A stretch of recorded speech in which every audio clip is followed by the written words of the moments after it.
Bom, então agora damos continuidade ao nosso painel e eu vou fazer uma leitura do nosso querido juiz lá de Venceslau, o doutor José Roberto Dantas Oliva, que é da 15ª Região, e ele é o juiz titular da Vara de Presidente Venceslau e coordenador do Juizado Especial da Infância e Adolescência, o GEA, da circunscrição de Presidente Prudente, São Paulo. Membro da comissão e gestor do Programa de Erradicação do Trabalho Infantil e de Estímulo à Aprendizagem do TST-CSJT. Representante da comissão no Fórum Nacional de Aprendizagem em Brasília, membro do Comitê Gestor Regional do Programa de Erradicação de Trabalho Infantil no âmbito do TRT-15, mestre em Direito das Relações Sociais, subárea Direito do Trabalho pela PUC São Paulo, especialista em Direito Civil e Processo Civil. Professor da ENAMAT, Escola Nacional da Magistratura do Trabalho, e professor convidado de diversas escolas judiciais e cursos de pós-graduação em Direito Material e Processual do Trabalho. Representante da Escola Judicial da 15ª Região, na circunscrição de Presidente Prudente. Atuou como convocado na 10ª Câmara do nosso Tribunal, 5ª Turma, e na sessão de dissídios coletivos do TRT da 15ª Região. Aí, quando a gente estava conversando, ele cortou algumas coisas que ele não queria que eu falasse, mas eu vou falar. Autor de livros, que foi isso que ele cortou, Tutela de Urgência no Processo do Trabalho e o Princípio da Proteção Integral e o Trabalho da Criança e do Adolescente no Brasil, além de ser coautor de diversos outros. Isso é importante, né, Oliva, você ter essa consciência e essa preocupação de compartilhar esses seus fartos conhecimentos que você tem tanto nessa área, né, do processo em si, quanto da outra, que a gente sabe que você é um mestre geral, quanto é esse problema que você abraçou com todos os braços possíveis, que é essa erradicação aí do trabalho infantil. Então, você está com a palavra. Desembargadora Gisela, em primeiro lugar, eu queria agradecer pela generosidade das palavras e dizer que é uma satisfação e uma honra muito grande estar aqui hoje. Aproveitando para ser até um pouco ufanista, presidente Fernando, eu gostaria de dizer que tenho um orgulho imenso de pertencer a esse tribunal e constatar que, a cada ano que passa, esse evento fica mais grandioso ainda. Então, parabéns à comissão organizadora, está aqui o desembargador Manuel Carlos também. Um agradecimento muito especial ao desembargador Francisco Alberto da Mota Peixoto Giordani, que me fez o convite e me trouxe essa enorme responsabilidade de estar aqui com os senhores hoje. E quero parabenizar o meu colega. Eu não sei se ele facilitou, porque eu não teria mais nada a acrescentar, ou se ele dificultou muito a minha tarefa, porque eu tenho que tentar achar alguma coisa que ele não tenha falado sobre esses 3 temas. Na verdade, são 3 assuntos, né? O principal é acesso à justiça, e depois nós temos os desdobramentos, que são custas processuais, sucumbência recíproca e jurisdição voluntária. Bom, o que eu penso a respeito da reforma trabalhista não é segredo e está expresso e foi publicado num artigo que fiz a 4 mãos, com o desembargador João Batista Martins César, que também está presente neste congresso. Foi publicado pelo site Ius Navegante, pelo site da Matra 15 e pelo da Associação Nacional dos Magistrados do Trabalho. O título já expressa o pensamento: reforma ou demolição trabalhista. Para alguns, uma deforma, dado a quantidade de impropriedades técnicas que essa legislação, com fúria reformista nunca vista, sem precedentes conhecidos, e que divorcia-se dos propósitos mundiais de dignificação do trabalho e do trabalhador humano, em prazo tão curto e sem debate necessário a respeito, foi produzida. Tanto que estamos passando por um constrangimento mundial nesses dias, na 107ª Conferência Internacional da Organização Internacional do Trabalho, onde se debate justamente o fato, em razão dessa reforma, de estarmos na lista suja dos 24 países que estão sendo analisados no mundo.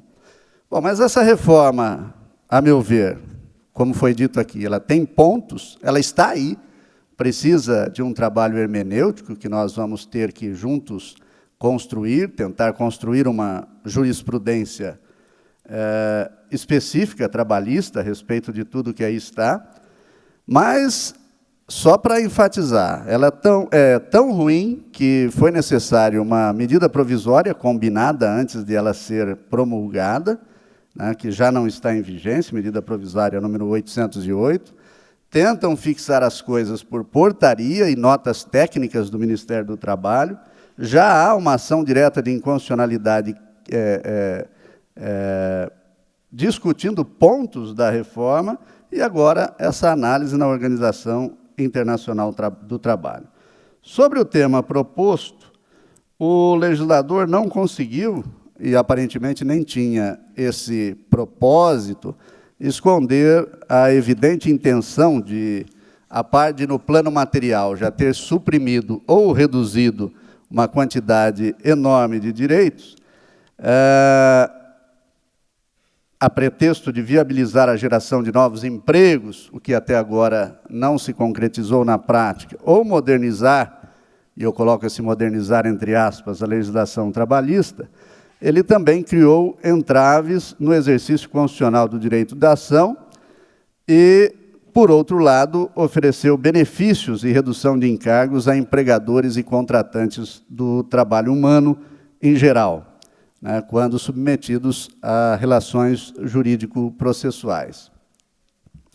Com relação ao valor das custas, um dos temas em debate, não houve grandes alterações, e o professor Marcos já disse, a mudança foi o estabelecimento de um teto, né, máximo agora, de 4 vezes o limite dos benefícios do regime da Previdência Social.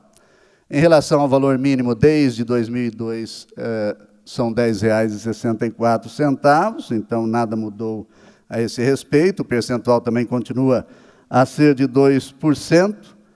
A limitação a 4 vezes o valor do RGPS, essa novidade que foi introduzida pela reforma, ela deixa aqui também evidenciada a clara intenção de beneficiar um dos lados. Mas eu nem digo que isso tenha sido ruim.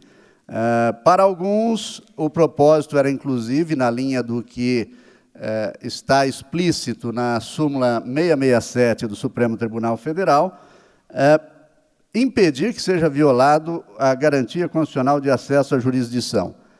Esse não foi, a meu ver, o propósito do legislador, mas é fato que, malgrado entendamos, né, que a intenção tenha sido outro, o valor de R$ 22.583,20 em valores atuais, que são as 4 vezes o valor do RGPS, que hoje está em R$ 5.645,80, se eu não errei a conta, dá pouco mais de 22 mil, esse valor não me parece, de fato, desarrazoado, e, como dizem alguns autores e colegas, não havia necessidade realmente de pagar mais do que isso a título de custas processuais. Então, não me parece que haja um problema maior nesse sentido.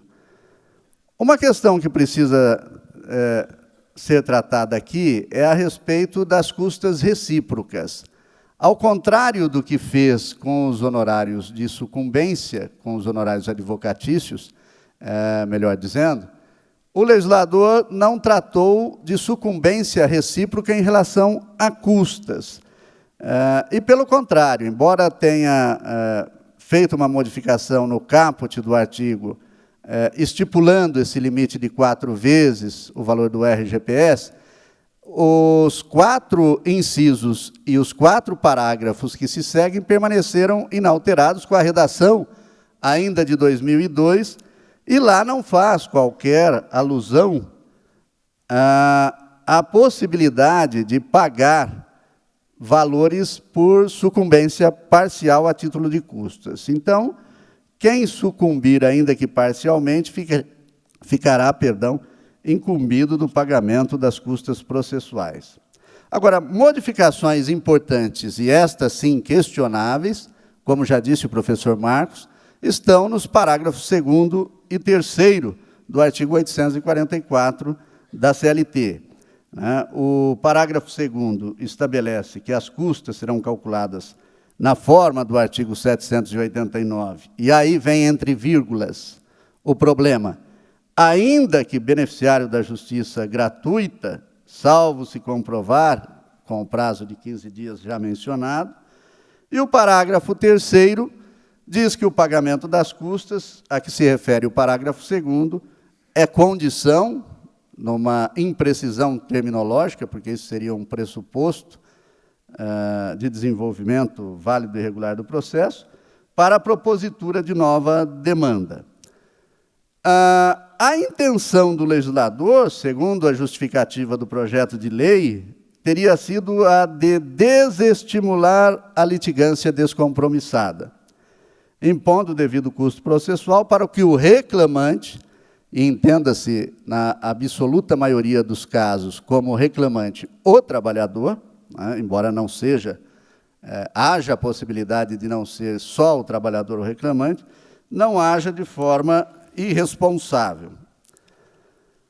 Há alguma novidade na imposição das custas? Não, elas sempre foram impostas, né? As perplexidades, na verdade, são outras, em especial no que respeita à exigência de pagamento das custas fixadas mesmo para o beneficiário da justiça gratuita e, pior, né, estabelecendo que tal pagamento seria uma condição, um pressuposto, na verdade, para a propositura de nova ação. E aqui cabe um parêntese, então, sobre a justiça gratuita, que está prevista no artigo 5º da Constituição, no inciso 74, e lá está expresso que o Estado prestará, é a dicção, é o termo, é o vocábulo, assistência jurídica integral e gratuita aos que comprovarem insuficiência de recursos.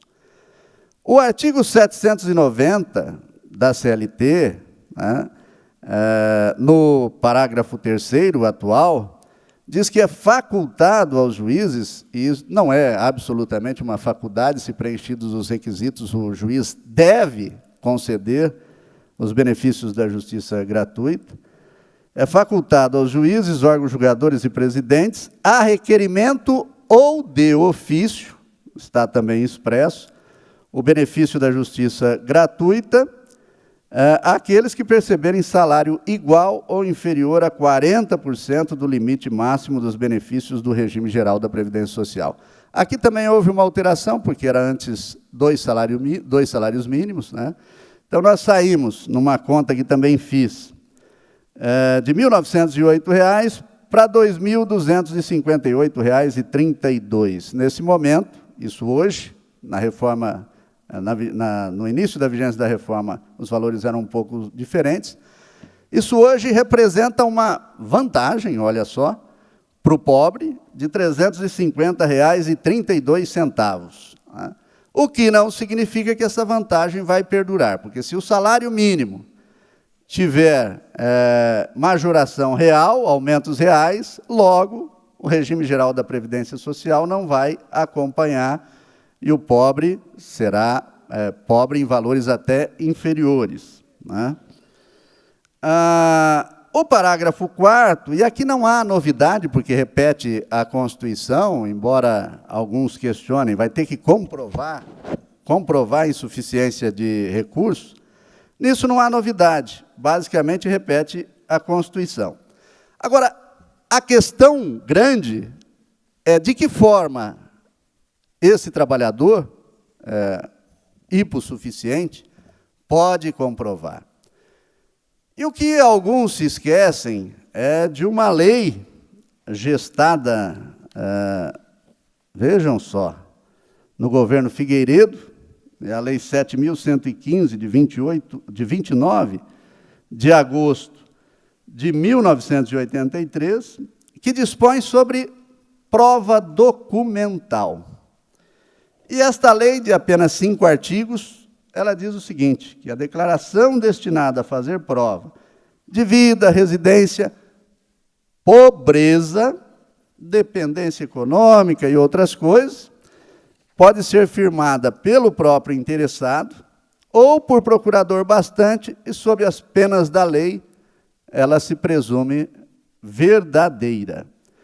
Então, basta que essa declaração seja feita pelo próprio trabalhador ou por procurador que tenha procuração específica para esse fim, para que a pobreza já se presuma. Isso me parece absolutamente compatível com o processo do trabalho e supre a aludida exigência de comprovação. E, se não fosse o bastante, nós temos também o próprio Código de Processo Civil. Basta que a parte afirme na petição inicial, ou por petição simples em momento superveniente, insuficiência de recursos para pagar as custas, as despesas processuais e os honorários advocatícios, também compatíveis com o processo do trabalho. Então, o que nós precisamos fazer é a tarefa de compatibilização desses dispositivos legais, tudo à luz do artigo 5º, inciso 74, da Constituição da República Federativa do Brasil. Na segunda jornada de Direito Material e Processual do Trabalho da ANAMATRA, que foi realizada em outubro do ano passado em Brasília, no Distrito Federal, tem o enunciado 103, que trata do acesso à justiça, e ele está, embora não seja vinculante para ninguém, mas é uma interpretação de juízes, representantes de advogados, membros do Ministério Público, todos que estiveram lá, pessoas que estudaram a matéria, diz o seguinte: acesso à justiça, artigo 844, parágrafo 2º e 3º, inconstitucionalidade. Viola o princípio do acesso à justiça a exigência de cobrança de custas de processo arquivado como pressuposto de novo ajuizamento. O princípio do acesso à justiça é uma das razões da própria existência da justiça do trabalho, o que impede a aplicação dessas regras, inclusive sob pena de esvaziar o conceito de gratuidade da justiça. O legislador talvez nem se tenha dado conta, mas ele criou uma nova modalidade de isenção de custas nos casos de extinção do feito sem resolução do mérito,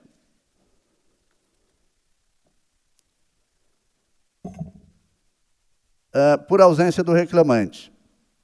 Sendo ou não beneficiário da justiça gratuita, basta que ele comprove no prazo de 15 dias, e aí vem aquela discussão sobre os 8 ou os 15, para efeito de recurso, que a ausência ocorreu por motivo legalmente justificado e ele nada, ainda que tenha suficiência econômica, precisará pagar. E por que afirmo isso? Esse, ainda que seja beneficiário da justiça gratuita, está entre vírgulas e, portanto, isolado. É só uma explicação, que não impede a análise da sequência que vem, né, no sentido de que, se ele comprovar no prazo de 15 dias, ele, beneficiário ou não da justiça gratuita, estará isento do pagamento ou dispensado do pagamento, não da condenação, né, porque essa já terá ocorrido, das custas processuais. Essa interpretação também conduz a uma quebra de isonomia, né, porque isonomia no sentido aristotélico, porque está promovendo uma igualdade para pessoas em situação de fato desiguais, né? Então, está tratando de forma igual pobres ou aqueles hipossuficientes. Premia o abastado, criando a possibilidade de desvencilhar-se do pagamento das custas, e pune o miserável, impondo-lhe a mesma obrigação que antes não existia em razão da própria condição de insuficiência econômica que lhe assegurava o benefício da justiça gratuita. Me parece, sempre com a devida vênia a pensamentos contrários, me parece um rigor excessivo, e essa foi a tônica da reforma, justamente com aqueles que mais necessitam. O texto legal peca pela ausência de clareza, ele suscita outras dúvidas também, algumas delas já aqui mencionadas pelo professor. Prazo de 15 dias. É contado a partir de quando?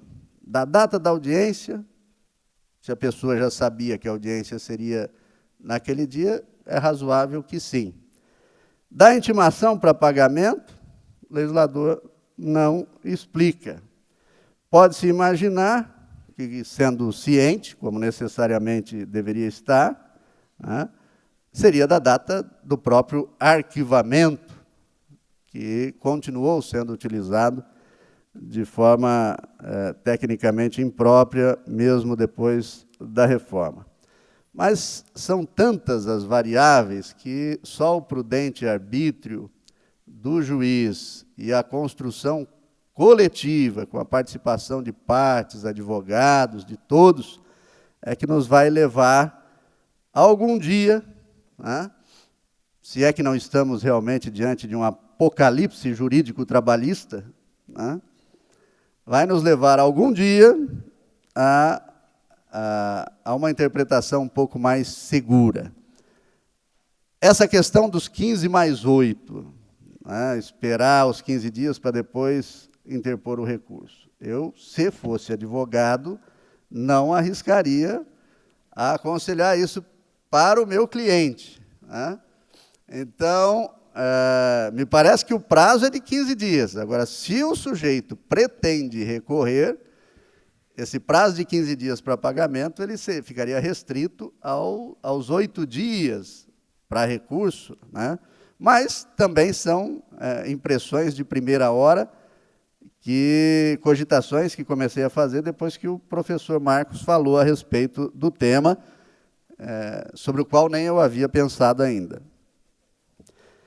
A ADI 5766 já tem o voto do relator, ministro Luiz Roberto Barroso. Eu não consegui o voto, e também não assisti à sessão, porque devia estar em audiência naquele dia, né? Mas ele diz, em síntese, isso está no site do Supremo, que está propondo uma interpretação conforme a Constituição, consubstanciado nas seguintes teses.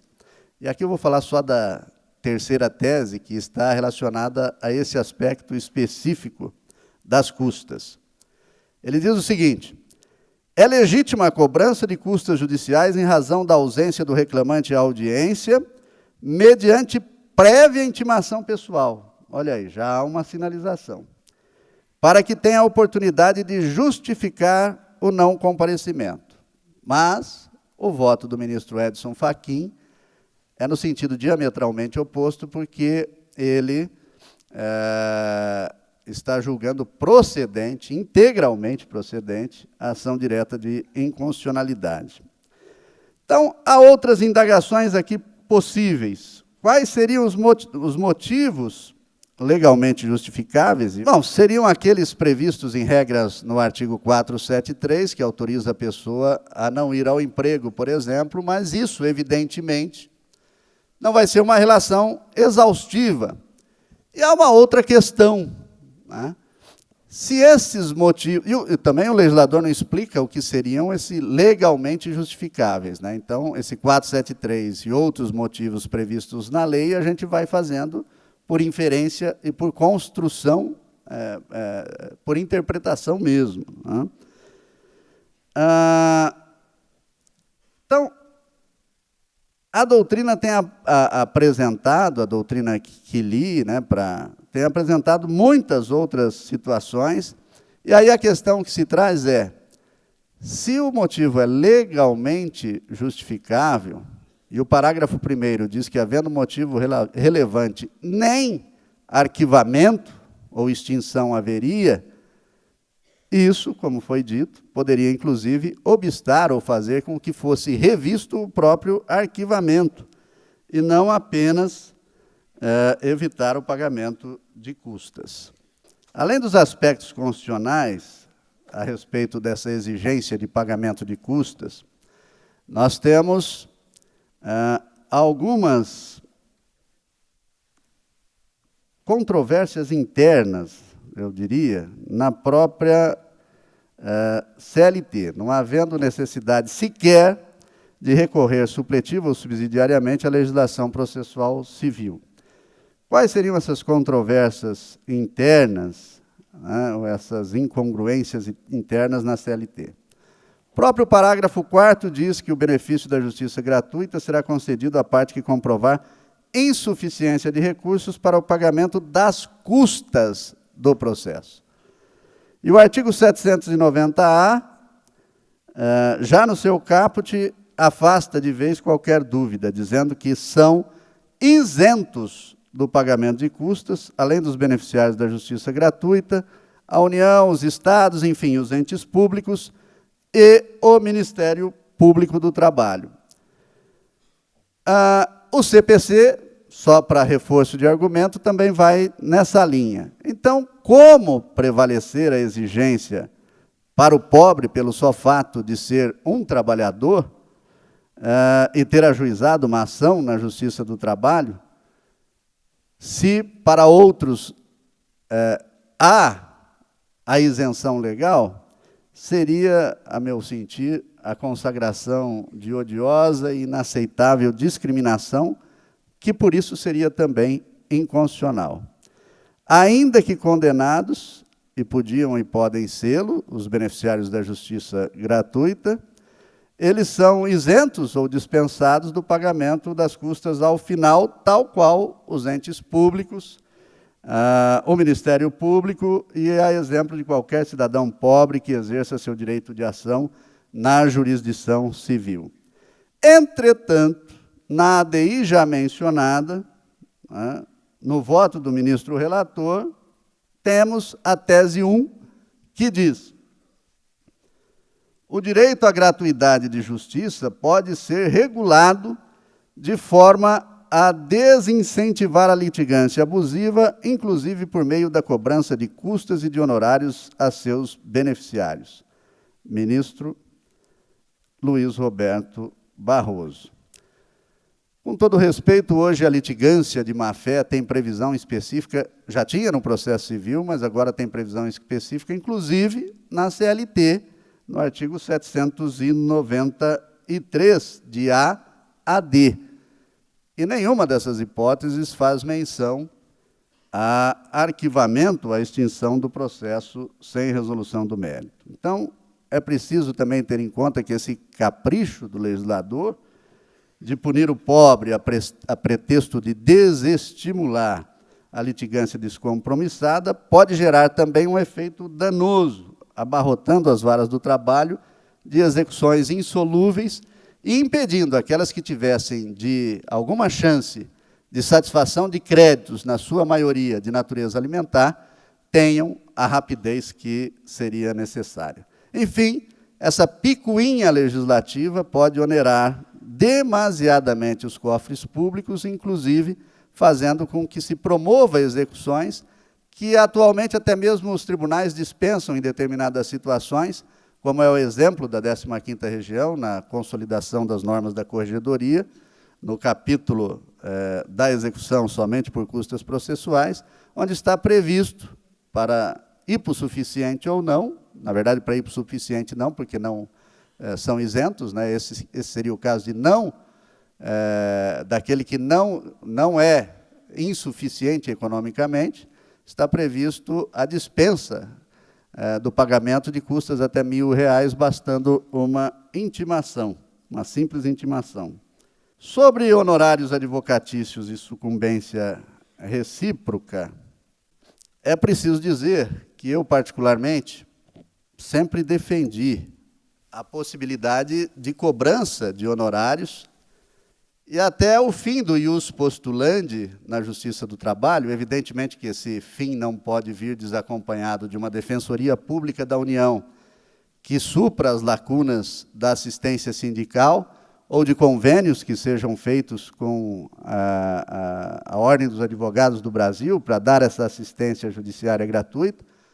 Mas o fato é que a complexidade do direito material e processual do trabalho não permite mais que as pessoas, imaginem depois de uma reforma dessas, então, que as pessoas se valham da capacidade ainda existente de ingressar em juízo ou mesmo se defender sem a assistência de um profissional qualificado. Então, não penso que a possibilidade de honorários advocatícios, de cobrança de honorários advocatícios, tenha sido uma mudança inaceitável ou extremamente prejudicial, e a gente vê que, inclusive, tem trazido uma responsabilidade, vamos dizer assim, nos pedidos que estão sendo formulados, agora maior nas novas ações. Então, agora, todas as causas submetidas à Justiça do Trabalho estão sujeitas a honorários de sucumbência, exceto os pedidos de homologação, né, que esses não, derivada essa sucumbência da reforma na CLT. A CLT vale para todas as causas, sejam elas empregatícias ou não. E não há necessidade sequer de ser formulado pedido expresso a respeito, porque o juiz, sendo matéria prevista na legislação, o juiz vai conhecer independentemente de pedido expresso.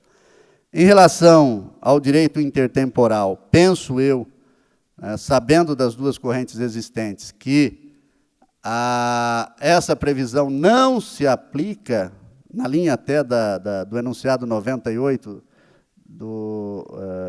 da segunda jornada da ENAMAT, que essa previsão não se aplica às causas ajuizadas antes de 11 de novembro. Né? E uma dúvida que fica é se foi revogada, então, a previsão de assistência sindical da Lei 5.584/70. Entendo particularmente que não. O sindicato deve continuar prestando assistência sindical e dela não pode se desonerar àqueles que não têm suficiência econômica e pertençam à categoria profissional, sejam ou não associados ao sindicato. A única coisa que me parece que teria sido revogado seria o valor, que em vez de 2 salários mínimos, agora passaria a ser aquele previsto na CLT, para efeito de considerar hipossuficiente. Uma outra dúvida: se estiver assistido por sindicato, o empregado terá que pagar honorários... aliás, dúvida não. Bom, depois eu volto a essa questão da indenização. Se o empregado estiver assistido por sindicato, ele terá que pagar também por honorários decorrentes da sucumbência recíproca?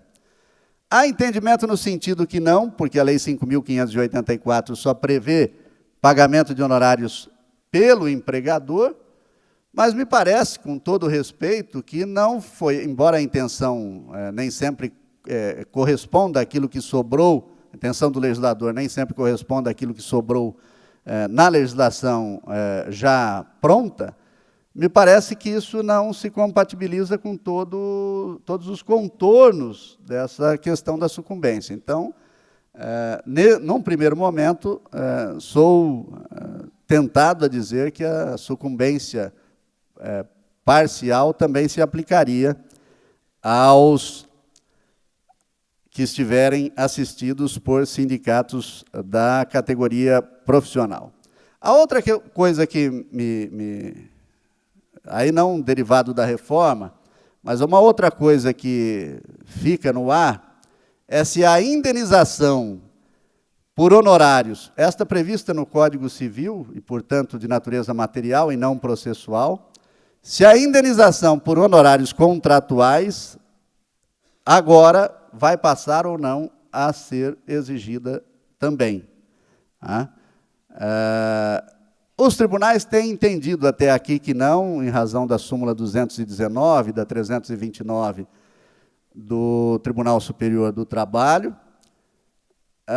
Eu sempre, na primeira instância, tenho acolhido o pedido de indenização por honorários contratuais, mas até quando estive aqui na 10ª Câmara, ressalvava entendimento pessoal contrário e adotava o da Câmara para dizer, meu entendimento é de que tem, mas a Câmara entende que não, então ressalvo o entendimento e não defiro os honorários, a indenização por honorários advocatícios, mas agora é outro tema que volta à baila para ser analisado. Questão dos 15%, poderia ser 20%, também acho, não seria aí uma capsis diminúcio até, do advogado trabalhista e do sistema judicial trabalhista como um todo? Por que 20%, por exemplo, quando alguém cobra, sendo pessoa jurídica, cobra a prestação de um serviço na justiça comum, e por que 15, quando a mesma prestação de serviços é feita por uma pessoa natural, um ser humano, individualmente considerado, não uma pessoa jurídica, por que 15% para advogado? Qual é a diferença a justificar? Tudo bem que isso tem origens na Lei 1060, na Lei 5.584, mas também penso que não se justificaria esse tratamento diferenciado, que parece realmente uma diminuição de todo o sistema, não só da advocacia trabalhista, mas de todo o sistema judicial trabalhista. Uma pouca importância, talvez, de quem tratou dessa reforma. Há outras questões relacionadas a honorários, mas eu já tenho que me encaminhar para a parte final, só dizendo que, embora entenda que a sucumbência recíproca veio para tentar desestimular o exercício do direito da ação, ela não é em si inconstitucional, não há como acoimá-la inconstitucional, penso eu. Agora, o que nós precisamos é construir uma jurisprudência específica. Por exemplo, o STJ já diz que danos morais, pede 100, leva 5. Não houve sucumbência, né? É o que nós precisamos pensar também na esfera trabalhista. Adicional de insalubridade, pediu 40%, reconheceu insalubridade em grau médio. Bom, será que o trabalhador teria condições de avaliar até o grau, ou ele teria que pedir 20, às vezes perdendo o adicional máximo, para não ter uma sucumbência parcial? Penso que a sucumbência tem que ser analisada por pedido e não por valores, né? E aí vem a questão da jurisdição voluntária. Eu penso que até hoje muita gente quis acabar com a justiça do trabalho e até aqui não conseguiu. Mas agora nos deram um instrumento autofágico poderoso para que a gente consuma o intento dessas pessoas. Alguns, se pudessem, evidentemente, revogariam a Lei Áurea, né? E há sindicatos que, às vezes, quase fazem isso, ainda bem que são exceções, não são a regra, mas já tive a oportunidade de dizer isso em sentença, que na convenção, na verdade, nos acordos coletivos que celebravam determinados sindicatos, só faltava anuir com a revogação da Lei Áurea, e isso, infelizmente, acontece, né? Mas o instrumento é poderoso para a nossa autodestruição. Por que esse instrumento é poderoso? Bom, o próprio Conselho Nacional de Justiça já divulgou dados que mostram, em 2016, que a maciça maioria das ações ajuizadas na Justiça do Trabalho versam sobre verbas rescisórias. Matéria que, a exemplo de vínculo empregatício, não deveria sequer estar na pauta do judiciário trabalhista. Mas está, e é a maioria. Notem que, nas modificações que fez, o legislador chegou a fazer uma referência expressa ao artigo 477 da CLT, aos parágrafos 6º e 8º, para dizer, evidentemente, que o pedido de homologação de acordo extrajudicial não obsta a fluência daquele prazo. Quer dizer, se você não pagar as verbas rescisórias, o prazo é de 10 dias e dificilmente vai ter condições, de uma vez despedido, a pessoa procurar advogados, no plural, cada um o seu, não pode ser do mesmo escritório, como bem disse o professor, e em 10 dias vai se resolver tudo a ponto dele pagar na Justiça do Trabalho, incluído em pauta, se for o caso, pagar na Justiça do Trabalho para se livrar da multa do artigo 477? Não, não se resolve. E o que a gente tem visto, infelizmente, é que já estão utilizando a Justiça do Trabalho para fazer homologações de rescisões contratuais fraudulentas. Não há mais exigência de homologação de rescisão nos sindicatos. Não há mais exigência de homologação de rescisão no Ministério do Trabalho. Mas a Justiça do Trabalho não pode se prestar a esse papel. Então, temos que ter muita cautela, e isso inclui também os advogados.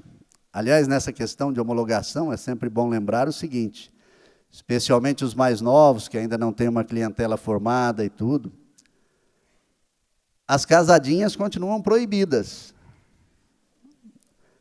Então, não é possível fingir que está advogando para o trabalhador e ter sido contratado pelo empregador.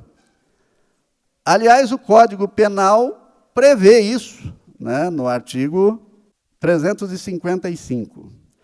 Patrocínio infiel, ou simultâneo, ou tergiversação. É crime, com detenção de 6 meses a 3 anos e multa. Então, nós todos temos que ter cautela. Os advogados têm que ter cautela para não sucumbir a essa tentação de tentar. Tentação de tentar é ótimo, né? Para não sucumbir a essa tentação de buscar a homologação de acordos fraudulentos. E os juízes precisam também ter absolutamente cautela na análise dos acordos propostos. O Tribunal Regional do Trabalho da 15ª sempre se notabiliza. A desembargadora Gisela, inclusive, é uma das responsáveis no 2º grau por isso. Todos os juízes que aqui atuam buscam incessantemente a conciliação. Eu sou um deles. Sempre procuro aumentar o número de processos na pauta da Semana da Conciliação. Tenho obtido até bons resultados. Na última, 62,88%, talvez em razão da reforma, quem sabe.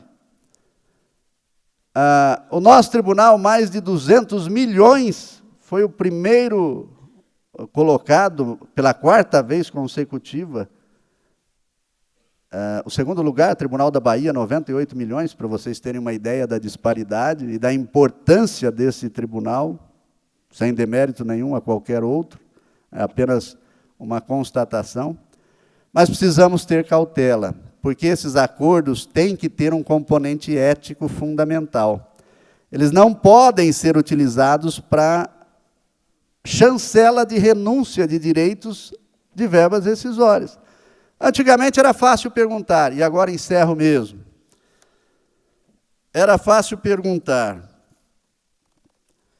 Se você fosse no sindicato, e já fiz isso várias vezes, me lembro de uma vez em Ourinhos, quando ainda juiz substituto, ainda era junta de conciliação e julgamento, e a conciliação, até por dever imposto na CLT, artigo 764, o juiz deve utilizar os seus bons ofícios no sentido de persuadir, é o termo, as partes a uma solução conciliatória. Então, nós temos essa vocação, mas me chega o classista naquela época ainda, 10 acordos. Maravilha. É tudo o que nós queremos, né? O acordo era pedidos, só verbas rescisórias, sem nem o 477. Acordo, metade, em 10 pagamentos, não me lembro agora se era isso, assistido pelo sindicato. A pergunta era simples. Lá no sindicato, o senhor homologaria? Não. Se fosse no Ministério do Trabalho, homologaria? Não. Por que o senhor acha que aqui na Justiça do Trabalho o senhor vai conseguir uma chancela dessa natureza e ainda com aquela quitação geral e restrita de todos os direitos? Não dá. Não dá. E a esse papel não podemos nos prestar, porque senão, em vez de redução do número de litígios, nós seremos inviabilizados pelo abarrotamento das varas com rescisões contratuais, mitigando a importância do judiciário trabalhista, que já não foi no passado órgão do judiciário, e se prestar a esse tipo de papel, poderá voltar a não sê-lo, quiçá em espaço de tempo não muito longo. Então, cabe essa reflexão a todos nós. Agora, de fato, finalizando, já decorridos quase 7 meses da reforma em vigência, é possível dizer que essas são primeiras impressões? Eu diria para os senhores que, lamentavelmente, sim, e são mesmo todas as posições aqui exteriorizadas, sujeitas a controle, a uma nova análise. As ideias que estão sendo expostas na doutrina são cada vez mais diferentes e atraentes, e eu penso que o terreno, o momento é de compartilhar angústias, foi isso que eu pretendi fazer aqui. Terreno seguro nós só construiremos juntos, os advogados propondo-se, defendendo, os juízes decidindo, as cortes construindo uma jurisprudência de honorários e de sucumbência própria da Justiça do Trabalho, pode até utilizar do Superior Tribunal de Justiça, súmula 326, já mencionada, mas não há terreno mais seguro que se avizinhe muito próximo. Então, vamos, pela hermenêutica, tentar salvar o que der dessa reforma e interpretar da melhor maneira possível os textos que aí estão. Muito obrigado e desculpa por ter me excedido no tempo.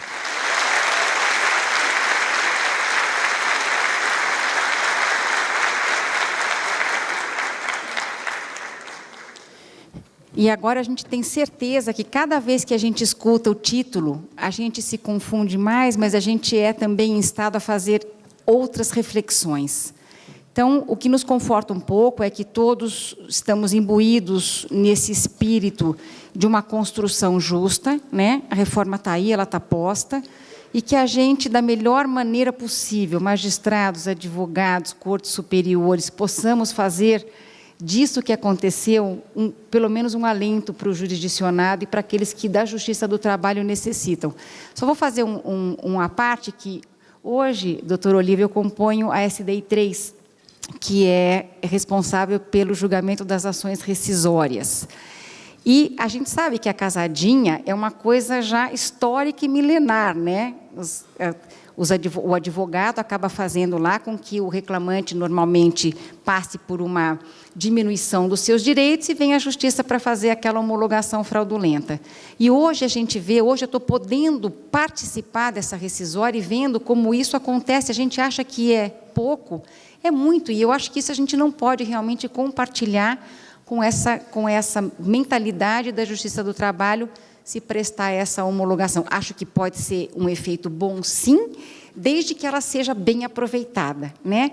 Evitar um processo, uma composição, que todos sabem que eu sou super, mega, a favor da mediação e da conciliação, mas desde que seja feita em patamares justos e sólidos, né? Não se prestando a esse conluio, que é o que a gente vê nas rescisórias, e de um percentual de cada 10 que a gente recebe, pelo menos a metade a gente trata de descaracterização desses acordos, por entender e haver a comprovação, porque a rescisória ela se presta à comprovação desses acordos em demérito do trabalhador.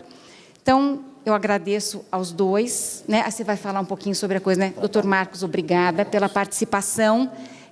O doutor Oliva vai fazer também uma lembrança aí do próximo dia 12. Mais uma vez, obrigada pela sua participação. É sempre muito bom ter debatedores tão cultos e que nos fazem ter essa reflexão que hoje a gente vive realmente, né? Nós que trabalhamos com isso, para que a gente possa fazer uma evolução. Obrigado, e obrigado também pela oportunidade. Prometo que não vai ser nenhuma palestra. Dia 12 de junho é o Dia Mundial e também Nacional de Combate ao Trabalho Infantil. Os senhores já devem ter visto, com a autorização do desembargador Manuel Carlos, nós estamos veiculando aí vídeos e peças de publicidade de uma campanha que será lançada ainda, agora no dia 12, no Tribunal Superior do Trabalho, mas já estamos divulgando, inclusive, por WhatsApp, tá? Tem pílulas e vídeos também. Então, é só um convite à reflexão. trabalho infantil ainda afeta 152 milhões de crianças e adolescentes no mundo, na faixa etária dos 5 aos 17 anos, e no Brasil ainda são 2.700.000 crianças e adolescentes sendo explorados, tendo a vida ceifada, a saúde comprometida, membros amputados e a perspectiva de qualquer futuro subtraída. Então, é só uma reflexão. Lembrem-se do dia 12 de junho e nos auxiliem na divulgação dessa campanha. Muito obrigado. E só mais uma parte, não menos importante, que eu acho que hoje a gente está precisando de muito amor, né? Porque hoje qualquer coisinha a gente mata. 12 de junho é dia dos namorados. Desculpa. Também tem que ser lembrado, não é? Para a gente ter muito amor no coração e fazer disso também um futuro melhor para todos. Essa campanha é nossa. Do TRT-15, né? A campanha foi feita no TRT-15. E Bom, agora é nacional. espetáculo. Parabéns e obrigada.